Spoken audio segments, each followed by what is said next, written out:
Қайырлы күн, команда, қалдарыңыз қалай? Мен сіздермен отбасымдағы шынайы отзывпен бөліскім келеді. Мына қыз менің үшінші перзентім. Ұлдан, қыздан үшінші перзентім, жасымыз 17-де. Біздің диагнозымыз, бізде басымыз өте қатты ауырады. 5 жылдан бері біз емделіп келе жатырмыз. Мінекей 5 жыл бойы алған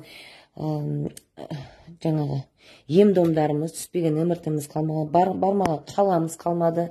Ташкентке де бардық, Қазақстанның бүкіл қалаларында, Астана, Алматы, Түркістан, Шымкент, Жетісай бүкіл қалаларда біз ем қабылдадық. Сонда да біздің басымыз қоймады. Біздің заключениеміз ротациональный подвывих С1 влево. Ол дегеніміз біздің мойнымыздағы бірінші дискіміз тайған. Оны біз білмейміз, ол құлағаннан да болады, әртүрлі жағдайда болады. Сондықтан біздің бірінші диск, мойнымыздағы дискіміздің тайғандығы себептігінен басымызға дұрыс кислород, дұрыс қан бармайды. Барған жағдайда дұрыс артқа қайтпайды. Біз сонымен страдат етіп 5 жыл бойы ем қабылдап жүрдік. Мен Ерсақтан өнім бергім келді, бірақ Ерсақта мануальный терапия жоқ. Біздің ең соңғы мүмкіндігіміз мануальный терапия. Ол деген бұлай ұрып салатын. Қазір енді неше түрлі ұрып салатын, белді ұрып салатын, мойынды ұрып салатындар шыққан ғой. Тек сол деді бізге.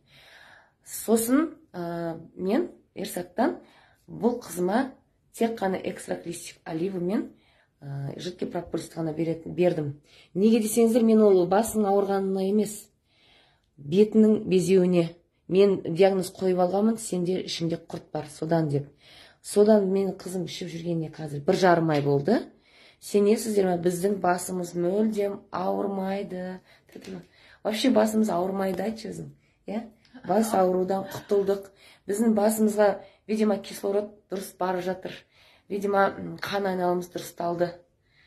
Біз мүлдем осы жылы мектепке барған жоқпыз, себебі біздің басымыз қатты ауырады, шум жақпайды, нервничать етеді, есте сақтау қабілеті нашарлап кеткен болатын. Сондықтан біз тек қана онлайн оқыдық. Қалған сыныптастары сыныпта отырса, бұл телефон арқылы тапсырма тапсырып отыратын болған. Қазір сабаққа барамыз, емтихан тапсырып жатырмыз. Қазір жағдайымыз өте жақсы, Аллаға шүкір.